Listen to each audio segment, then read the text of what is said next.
देश के लाखों छात्रों का गुस्सा उगल रहा है, उनके सपने जगना शुरू हो रहे हैं। एस्पिरेंट्स का भविष्य अधर में लटक रहा है। क्यों? क्योंकि एसएससी फेज 13 के जो एग्जाम्स हुआ उसमें भयंकर कुप्रबंधन हुआ है। किसी एग्जाम में तो 60-70% क्वेश्चन रिपीट हो गए भैया। कहीं कंप्यूटर हैंग तो कहीं सर्वर डाउन। स्टूडेंट्स को उनके चुनाव के प्रतिकूल भैया सैकड़ों किलोमीटर के सेंटर्स दिए गए। इन सबसे जब परेशान होकर जब सभी छात्रों ने अपने शिक्षकों के साथ मिलकर उनकी सहायता से दिल्ली में प्रोटेस्ट करके शिकायतें अपनी शिकायतें उनको जाहिर करनी चाहिए सरकारों को, एसएससी को, वहाँ पे पुलिस ने लाठीचार्ज कर दिया। इस लेक्चर में हम बात करेंगे कि हमारी भारत की शिक्षा व्यवस्था कैसे भारत के जो युवा हैं, भारत के छात्र हैं, भारत के एस्पिरेंट्स हैं, उनको उनका भविष्य को तबाह कर रही है और इसका जिम्मेदार कौन है। एग्जाम से आधा घंटे पहले पेपर आ चुका है कि आपका एग्जाम कैंसिल कर दिया गया है। पेपर ऐसा सेट कर रहा है कि 60 से 70% पेपर रिपीट। तो हम बात कर रहे हैं कि जो अभी एसएससी का फेज 13 का जो एग्जाम हुआ उस पर जो हंगामा हुआ, क्या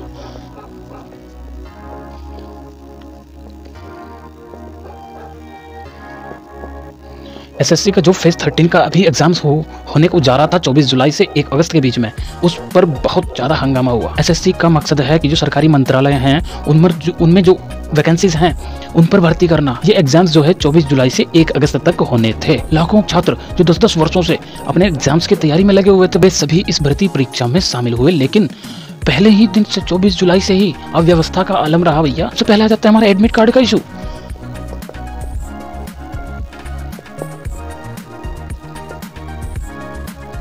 सबसे पहले हमारा एडमिट कार्ड का ही इशू चल रहा है। एडमिट कार्ड में क्या हो रहा है, आमतौर पर एसएससी क्या करता है कि जो एग्जाम डेट होती है, एग्जाम डेट से 4 दिन पहले तक एडमिट कार्ड रिलीज कर देता है। लेकिन इस बार क्या हुआ कि भैया एग्जाम डेट से 2 दिन पहले तक भी एस्पिरेंट्स को एडमिट कार्ड ही नहीं मिल रहे हैं। इसके बाद आ जाती हैं टेक्निकल प्रॉब्लम्स भी बहुत ज्यादा देखने को मिली।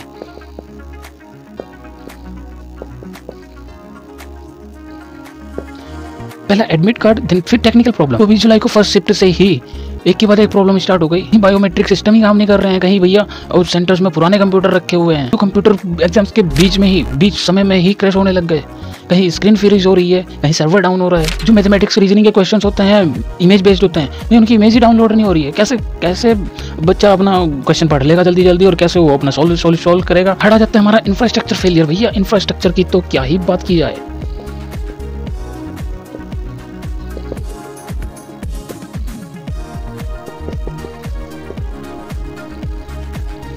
इंफ्रास्ट्रक्चर भी पूरी तरह से फेल रहा। एस्पिरेंट्स बता रहे हैं कि भैया टूटी हुई कुर्सी, बिना पंखों के कमरे, भैया पीने तक के लिए पानी नहीं। देखो टूटी हुई कुर्सी और बिना पंखों के कमरे, वो तो एक बार को मिडिल क्लास अलग झेल लेता है यार, झेल लेगा, मुझे हमें पता है। ठीक है, जो एग्जाम्स की तैयारी कौन करता है, कोई अमीर बाप की औलाद नहीं करती एग्जाम्स की तैयारी। वो करते हैं गरीब बच्चे जो घर में अपने खेत में मेहनत करते हैं, उनके माता पिता मेहनत करते हैं, वो घर के काम भी करते हैं, वो एडिशनल काम भी करते हैं, फिर उसके साथ साथ वो पढ़ाई करते हैं। तो उनको ऐसी कोई दिक्कत नहीं है कि भैया पंखे नहीं है या नहीं, वो नहीं, कुछ नहीं, उनको नहीं चाहिए तुम्हारी सहूलियत। लेकिन एटलीस्ट आप ये तो करो, जो एग्जाम टाइम मिल रहा है उस टाइम में जितने बच्चे अपने अब जो पढ़ के आया है एटलीस्ट वो तो वो अपना वहाँ पे दे दे।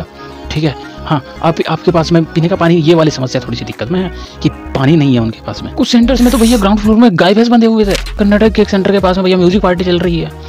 अरे भैया आप जब सेंटर खोल रहे हो, सेंटर कहीं पर बना रहे हो सेंटर, तो एटलीस्ट आप वहाँ का इन्वायरमेंट तो देखो, या फिर पहले ही रिक्वेस्ट करो ना कि भैया आज यहाँ पे एग्जाम्स होने वाला है बच्चों का, आप कृपया करके ये कर लो। लोग समझदार होते हैं भैया, सारे गधे नहीं है हर जगह। अब वो जाने की कौन सी पार्टी चल रही हो, कोई भजन कीर्तन चल रहा हो, कोई पूजा नमाज चल रही हो, या फिर वहाँ पे कुछ भी हो रहा होगा, कि आपका बर्थडे पार्टी, कुछ भी हो सकता है।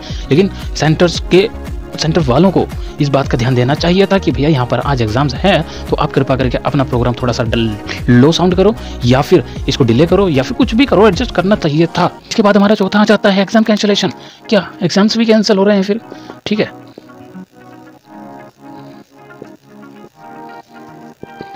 भैया कुछ टेक्निकल प्रॉब्लम्स होने के कारण कई एग्जाम्स ही कैंसिल हो गए। कर्नाटका के एडुकासा इंटरनेशनल सेंटर और दिल्ली के पवनगंगा एजुकेशन सेंटर्स के 24 और 26 जुलाई के एग्जाम्स कैंसिल हुए, वो भी बिना किसी पूर्व सूचना के। 5th की अगर मैं बात करूं भैया, अनप्रोफेशनल स्टाफ।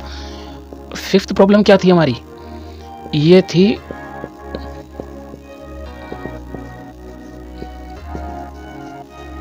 Unprofessional staff. भैया वहाँ पे तो पापा की परी को बैठा दिया है ऐसा इंस्पेक्शन के तौर पर, और वो वहाँ पर वो अपने इंस्टा पे लगी है, रिले बना रही है, ये कंप्लेंट्स कर रहे हैं एस्पिरेंट्स। कुछ सेंटर्स में तो बाउंसर भी थे। जब कोई भी बच्चा अपने कंप्यूटर की कोई शिकायत कर रहा है, भैया ये प्रॉब्लम कर रहा है, ये इशू हो रहा है, ये फिर ये हैंग हो रहा है, भैया वो बाउंसर धमकी दे रहे हैं उनको। वाह। तो जरा आपकी कोई आप किसी यात्रा पे निकले हो, ठीक है, आप 2000 किलोमीटर का सफर तय करना है और आप बस वहां पर पहुंचे ही हो तभी आपको पता चलता भैया ये तो क्लोज है। कुछ ऐसा ही हुआ कानपुर के एक छात्र के साथ। वो भैया 2000 किलोमीटर दूर गया एग्जाम सेंटर में एग्जाम्स देने, वहां जाके उसको पता चलता है भैया कैंसल। सोचो ना यार जरा, जो सरकारी एग्जाम्स की तैयारी कौन, मैं बोल तो रहा हूँ, कौन करता है तैयारी भैया? 16-16, 18-18 घंटे पढ़ाई करते हैं बालक, ठीक है। कोई रजवाड़ा नहीं सरकारी नौकरी की तैयारी करता है भैया, वो करते हैं बहुत बहुत मिडिल से भी मिडिल क्लास के बालक तैयारी करते हैं सरकारी नौकरी की, ठीक है। और उनकी इतनी मेहनत करने के बाद भी, सालों साल मेहनत करने के बाद, 16-18 घंटे पढ़ाई करने के बाद जब वो एग्जाम सेंटर में पहुंचता है, पता चलता है कि भैया एग्जाम कैंसिल हो गया और वो आ रहा है 2000 किलोमीटर दूर से। कैसे चलेगा? ये किसी भी एग्जाम्स की तैयारी कर रहा हो कोई भी बालक, कोई भी एस्पिरेंट, किसी भी एग्जाम वाले की रूटीन की बात कर रहा हूँ भैया, उनका सिर्फ एक ही रूटीन होता है, क्या? कमरा, बुक्स, नोट्स और खाना। इसके अलावा उन्हें और कुछ नहीं, कोई शादी नहीं, कोई बर्थडे नहीं। एक गोल दिखता है, एक मात्र एम होता है कि बस सरकारी ठप्पा लग जाए किसी भी तरह से। कोई किसी से कुछ भी हो रहा हो, उनके लिए दिन रात गर्मी दोपहर सब कुछ बस उस कमरे में ही होता है, ठीक है। जो तैयारी करता है उससे जरा पूछना, मैं इन सब चीज़ों से गुजर के आया हूँ इसलिए मुझे पता है, ठीक है। और अगर मैं अपने बारे में बताने लग जाऊँ तो भैया 2-3 घंटे बीत जाएंगे, बहुत लंबी स्टोरी है। किसी दिन इन फ्यूचर डिटेल में अगर ज़रूरत पड़ी तो बात करेंगे, ठीक है। ये सारी चीज़ें पता है मुझे, ठीक है। इन सब चीज़ों से हारने के बाद अपना स्टार्ट किया है। लेकिन जब भैया उनकी इतनी साल की मेहनत की कोई परीक्षा होती है तो उन एस्पिरेंट्स को मिलता है ऐसी एडी चोटी जैसी कंपनियों की गदाही व्यवस्था। बेटा सुन लीजिए जरा उन छात्रों को जो उस एडी चोटी की ट्रायल का शिकार बने। क्या भैया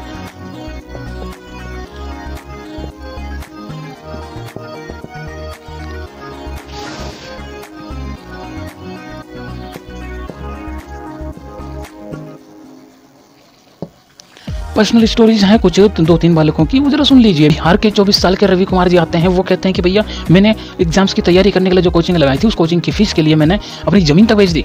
मैं जमीन बेच के अपनी कोचिंग की फीस अरेंज कर रहा हूँ। उनको केंद्र मिलता है भैया तमिलनाडु, और 2500 किलोमीटर के सफर तय करने के बाद ये पहुंचते हैं Tamil Nadu.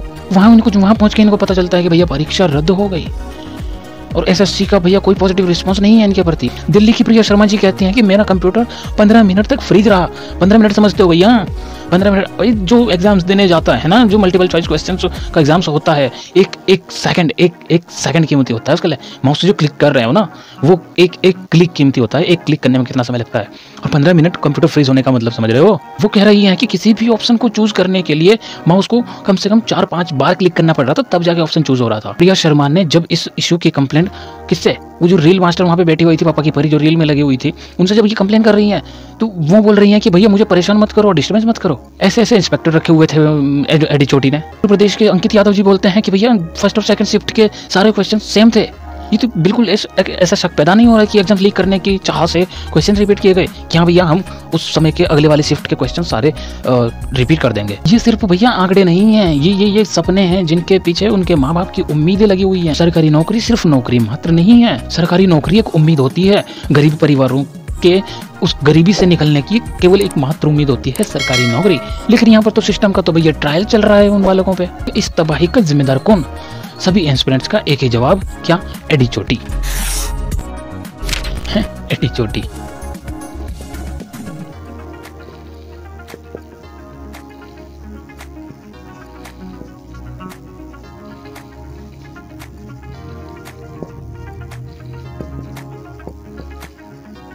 Root causes of system failure भैया एक मात्र जवाब, एक ही मात्र जवाब है इसका, क्या? एडी चोटी। एसएससी ने ये परीक्षा जो है, ये परीक्षा आयोजित करने का ठेका दिया एडिक्वेटी किसको? इसको दिया ये थी एडुकेटी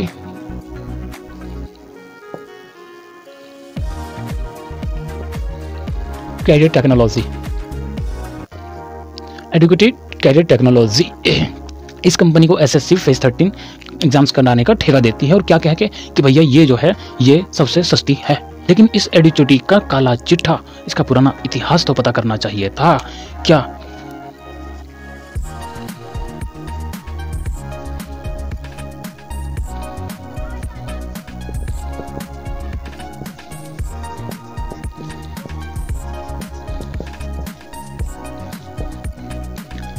एजुकेटिव का सेडी ट्रैक रिकॉर्ड भैया, उनका तो इतिहास पहले से ही काला रहा है। 2020 में central directorate of general of training इन्होंने एजुकेटिव को एग्जाम्स होस्ट करवाने के लिए अयोग्य ठहरा दिया था 2020 में।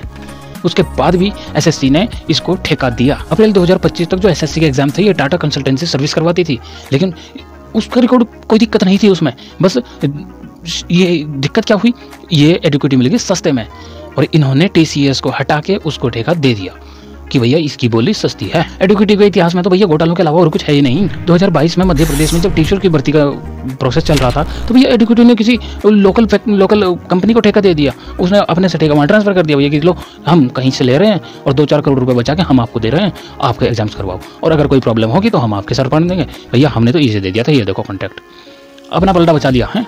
उस भर्ती परीक्षा में क्या हुआ भैया, पेपर लीक। 2023 में जो मध्य प्रदेश में पटवारी के एग्जाम्स करवाए उसमें भी चीटिंग की कंप्लेंट थी। 2024 में जो महाराष्ट्र में सीईटी के एग्जाम्स थे उसमें भी वही इसी तरह के इश्यूज थे इसके साथ में, एडुकेटिव के साथ में। कुल मिलाकर पूरी तरह से इनका इतिहास काला रहा है। इन सब के बाद भी एसएससी ने एडुकेटिव को ही चुना। एसएससी के चेयरमैन बोलते हैं भैया हमने एडुकेटिव को इसीलिए चुना क्योंकि उनकी बोली सबसे कम थी। ललन टॉप में घंटे दे रहे हैं भैया, जब तुम्हारे पास में बच्चे आ रहे हैं तो वहाँ पे बोलने में क्या पेट में दर्द हो रहा है आपके, वहाँ पे उनसे बात करने पेट में दर्द हो रहा है, हाँ वहाँ पे जा रहे हो आप इंटरव्यू देने हैं, बढ़िया, और बोल रहे हैं उनकी बोली सबसे कम थी। वाह शाबाश।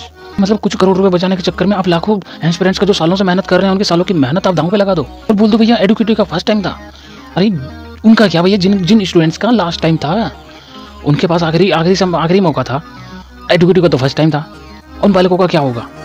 हाँ हो सकता है वो सिलेक्ट हो जाते, हो सकता है उनकी मेहनत इस बार रंग ला जाती, लेकिन आपका तो बस ट्रायल चल गया ना। रेडिट जैसे सोशल मीडिया प्लेटफॉर्म पर प्रूफ्स उपलब्ध हैं। एस्पिरेंट्स बोल रहे हैं भैया 70-80% से 60-70% क्वेश्चन जो है रिपीट हैं, लेकिन एसएससी ने बिना जांच पड़ताल के बोल दिया भैया सब चंगा सी। 2024 का जो एसएससी सीजीएल टायर 2 का एग्जाम था उसमें भी पेपर लीक के आरोप लगे हुए थे, ठीक है, लेकिन उस पर भी कोई कार्रवाई नहीं हुई। जब इन सब प्रॉब्लम्स को बताने के लिए, इन सब प्रॉब्लम्स को जताने के लिए हैं प्रशासन और सिस्टम की आंखें उनके कान में जूं सलकाने के लिए एस्पिरेंट्स और शिक्षक मिलकर वहाँ पे दिल्ली की सड़कों पे जब प्रोटेस्ट करने निकले, ये पुलिस ने लाठीचार्ज कर दिया, वहाँ पे शिक्षकों को गिरफ्तार कर लिया और उन्हें बसों में भर के भैया घंटों घुमाते रहे इधर से उधर। सर का हाथ टूट गया है, मतलब शिक्षक के साथ ये व्यवहार हो रहा है, मुझे समझ में नहीं आ रहा है कि हम जा कहाँ रहे हैं और जा क्या रहे हैं। नीतू मैम को पकड़ लिया है, अपने सर पता नहीं कहाँ है, राकेश सर को डिटेन कर दिया गया है। शिक्षक बोलते हैं कि मैं इतने सालों से पढ़ा रहा हूँ लेकिन this is the first time I was treated like a criminal. जो प्रोटेस्ट कर रहे थे शिक्षक, उनके सोशल मीडिया प्लेटफॉर्म्स भी बैन कर दिए। ये टीवी का मेन स्ट्रीम मीडिया की तो क्या बात करें, वो इन सब घटनाओं पर भैया बिल्कुल चुप्पी और कुछ नहीं, कोई बात नहीं, कोई चूं चपाट नहीं करेंगे। टीवी मीडिया की बात तो थोड़ा रिसर्च करनी होगी, लेकिन इस पर भी चर्चा करेंगे। भाई टीचर्स प्रोटेस्ट कर रहे थे, उनकी मांग क्या थी? एडुकेटिव का ठेका रद्द हो, एग्जाम से कैंसिल किया जाए, लेकिन सरकार जो है सरकार छात्रों की प्रॉब्लम सुनने के बजाय भैया उन्हें पे लाठीचार्ज कर रही है और एसएससी को बचाने में लगी हुई है। क्या उन छात्रों के वोट की जरूरत नहीं है क्या सरकार को? अगर नहीं है तो भैया आने वाले चुनाव में मौजूदा सरकार को सभी एस्पिरेंट्स की तरफ से तथास्तु मिलेगा। भैया हर एक लाठी का हिसाब होगा, जिस बच्चे की लाठी पड़ी है, जिस बच्चे की लात पड़ी है, जिस बच्चे को गाली पड़ी है, हर वो बच्चा अपने वोट के तौर पर बदला लिया जाएगा उसका। वैसे भी अभी खुलासा हो तो रहा है, वोट चोरी के दम पे तो सरकारें बन रही है, ठीक है, तो भैया क्यों सुनोगे भाई? उन्हें पता है क्या होने के खिलाफ कितने बच्चे खिलाफ होंगे, होने कितने होंगे। हमारे पास तो लाखों का करोड़ों फर्जी वोटर्स हैं, ले अपनी सरकार है। अरे भैया बोला जाता है ना, देखो मैं फिर बोल रहा हूँ, ग्रंथों में लिखा है पाप की अंडी बार बार नहीं चढ़ती है ना। भैया पाप की अंडी बार बार कैसे चल जाएगी? पाप का गड़ा कभी ना कभी तो भरेगा, और वो गड़ा भर रहा है, अब आ रहा है ना एक के बाद एक प्रूफ, ठीक है, सिस्टम हिला दिया है पूरा, है चोरी हुई है, पूरा सिस्टम उड़ा दिया है, चोरी हो रही है। ये भैया एक भर्ती परीक्षा नहीं है कि जिसमें घोटाला हुआ है, इससे पहले भी जितनी कई ऐसी भर्ती परीक्षाएं ऐसी हुई हैं जिनमें घोटाले रहे हैं। ये भैया शुरुआत से ही चल रहा है pattern of failures.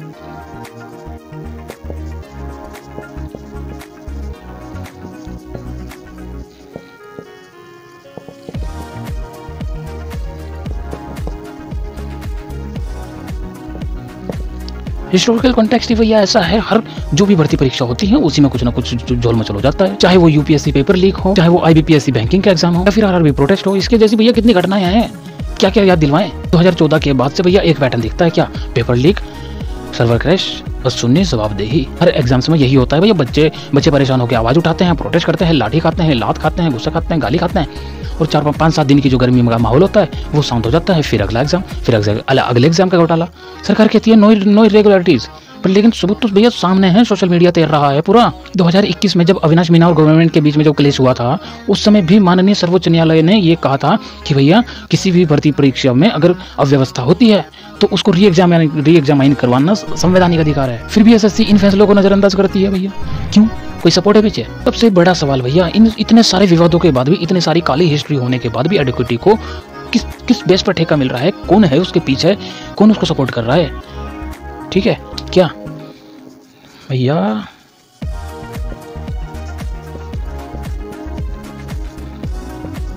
Corruption and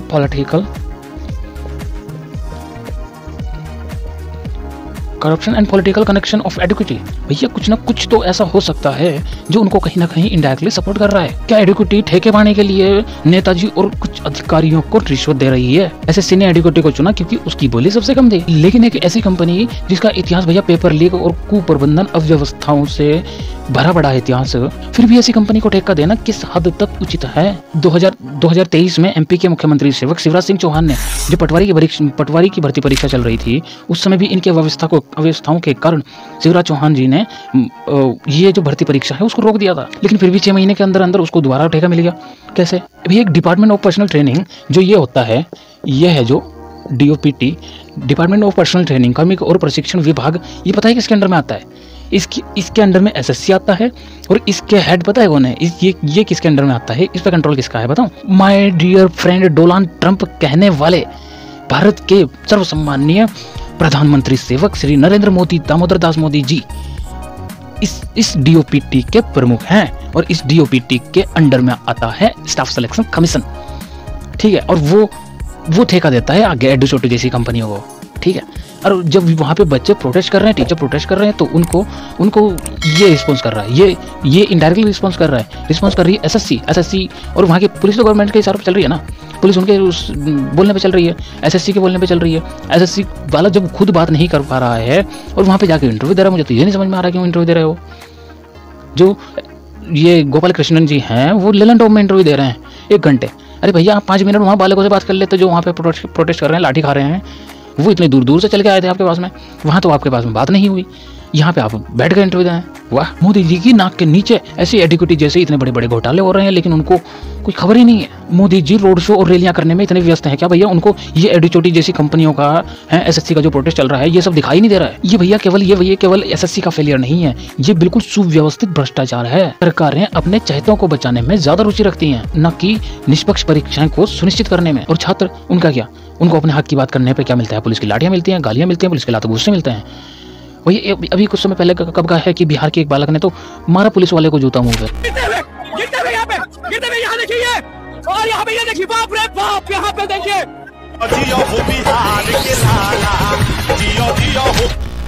अब आप बताओ कि उसने सही किया कि गलत किया? भैया आपको एक वर्दी मिली है, आपको एक पावर मिली है, ठीक है, तो आप उसकी इज्जत रखो ना। हैं, आप उसमें ऐसे क्यों बन रहे हो कि हाँ मैं हूँ तुर्रम खां? भैया दिया जवाब बच्चे ने। एसएससी का जो हंगामा है, ये एक बहुत बड़ी बीमारी का एक लक्षण है। भारत की शिक्षा व्यवस्था का पतन, भारत की भर्ती परीक्षा का व्यवस्था का बिल्कुल पतन हो रहा है। और एजुकेशन सिस्टम की तो मैं क्या ही बात करें। ठीक, हाँ, ये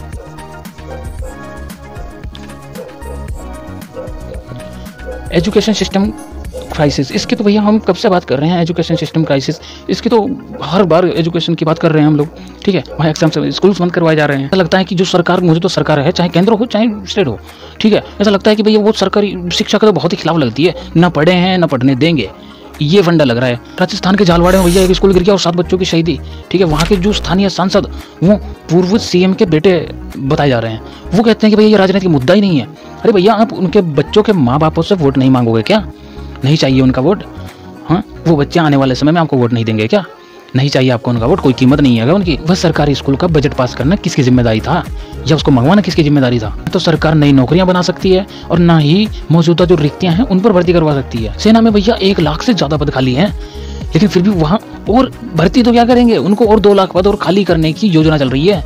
भैया बोलो खर्चा कम करेंगे। क्या यही है भारत राष्ट्र का निर्माण, नया भारत मोदी जी का? सरकार जो है सरकारी स्कूल बंद करके जो शिक्षा व्यवस्था है, शिक्षा की जिम्मेदारी अपने चहितों को हैंडओवर करने की फिराक में है, जिनमें कई राजनीतिक सहयोगी हैं। इन सब नेताओं के बच्चे पढ़ते हैं अमेरिका जैसे, ब्रिटेन जैसी बड़ी बड़ी यूनिवर्सिटीज में, और आपके बच्चे कहाँ टूटे हुए है स्कूल में, और वो भी जो बच्चा कुचा है वो थोड़े दिनों बाद गिरने वाला है। उन विद्यार्थियों के जीवन इतने सस्ते क्यों मित्रों?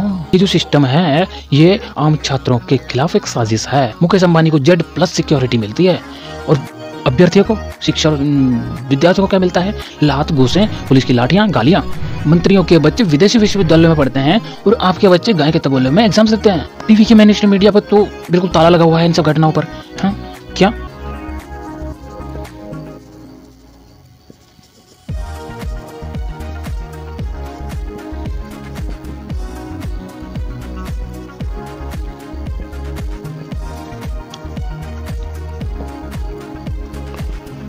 Political game, TV mainstream media का साइलेंस और पॉलिटिकल गेम। क्यों टीवी मीडिया खामोश है इन सब घटनाओं पर? आज तक जैसे चैनल सवाल उठाने वाले पत्रकारों को ही चुप करवा देते हैं। अर्नब गोस्वामी की तो क्या ही बात करिए भैया, सुप्रीम कोर्ट को ही दोष दे देते हैं, कोई विपक्ष को दोष दे देते हैं, लेकिन ये भैया सत्ताधारी दलों से कभी सवाल भी नहीं कर सकते। क्यों? क्योंकि उनको चाहिए ब्रेकिंग न्यूज, TRP, सूत्रों के हवाले से। बीजेपी के छत्तीसगढ़ जैसे सोशल मीडिया हैंडल भैया जो प्रोटेस्ट चल रहा है वहाँ पे वो विभाजनकारी पोस्ट डाल रहे हैं, समाधान के बजाय भैया ये डर फैला रहे हैं वहाँ पे। Their narratives only divide Hindu Muslim, distract from real issues like education crisis, employment. इन सबसे ध्यान हटाने के लिए वो बस एक डिस्ट्रैक्ट करते हैं कि भैया ये देखो हिंदू, ये देखो मुस्लिम, ये देखो मंदिर, ये देखो मस्जिद। असली मुद्दों पे बात ना करो, धर्म की बात करो। ये केवल बीजेपी और कांग्रेस की बात नहीं है भैया, ये केवल पार्टी की बात नहीं है, ये बात है एक सिस्टम की। जो सिस्टम बना हुआ है वो केवल एस्पिरेंट्स को ठगता है और राजनेता जी अपने वोट बैंक खेलते हैं। So what is the way forward? Solution and call to action.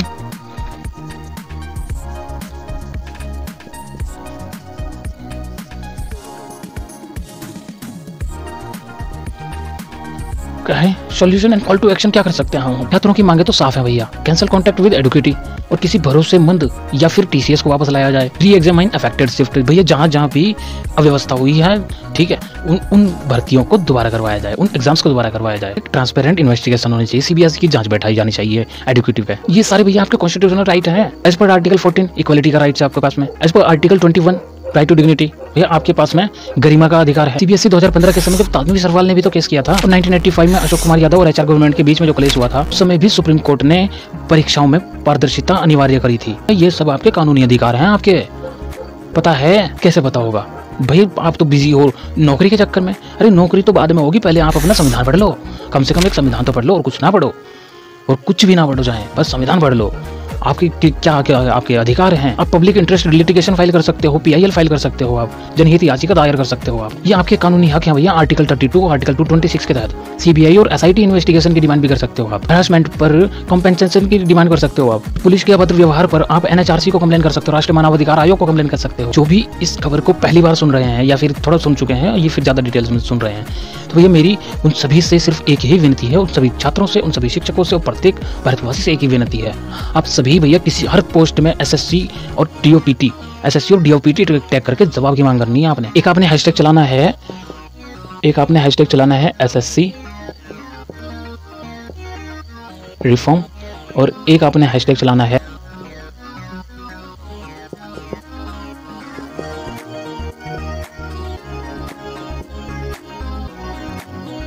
Justice for SSC students, और एक हैशटैग चलाना है